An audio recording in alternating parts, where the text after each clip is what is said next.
Hi, my name is Amari Owens, and welcome to my physics lab on constant velocity.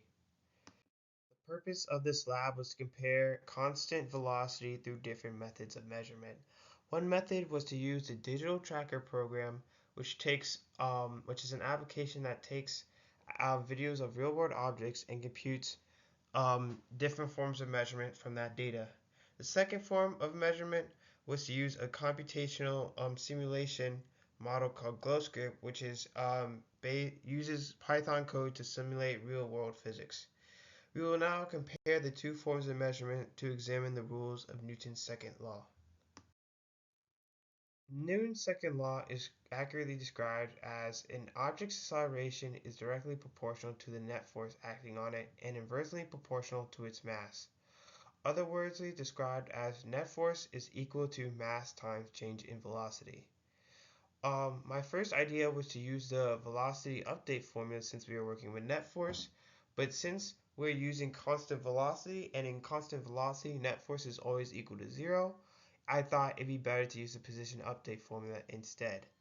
So we're going to get the final position and the initial position, and then we're going to find the total time it took for the initial position to reach the final position and divide the change in position over the change in time to find the velocity final, which then we can approximate as velocity average.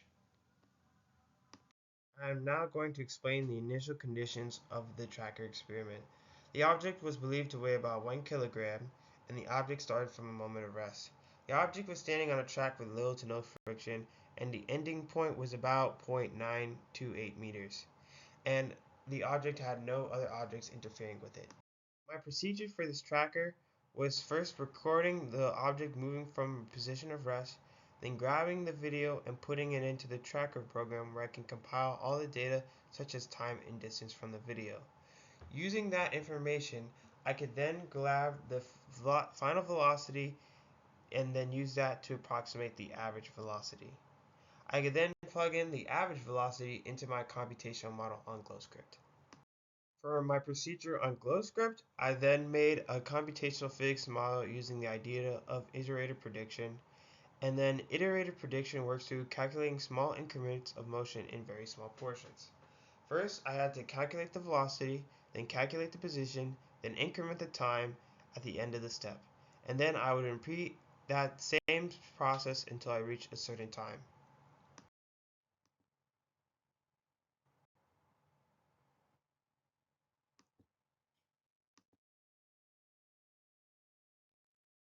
Here is a picture of the velocity and the position graph. And then it shows the velocity going at a constant pace and the position incrementing at a linear pace. Some sources of error for this project would definitely have to be my use of the tracker, as it led to some irregularities in the data, and some also another source of error would probably have to believe that the initial push was the only force acting on the object throughout its travel. Um, Here is my actual observed graph versus my computational graph. As you can see, the computation model moves at a very linear rate, and you can just see the kind of increments very linearly. Where my tracker data is a little bit more irregular. The pace is a little less linear and moves at an inconsistent pace. So that was definitely something that made me more curious and aware about the data I was collecting, and just like how there's constant velocity, I believe, but I just it didn't map out because of the way I use tracker. So they're a little bit more different discrepancies. And finally, some questions.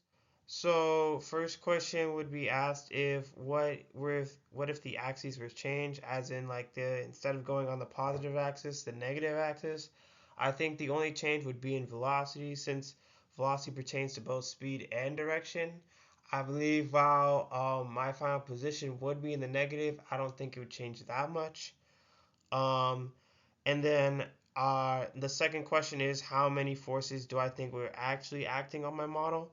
I believe in terms of that, it would actually be normal force, gravity, and then kinetic friction, and of course the initial force.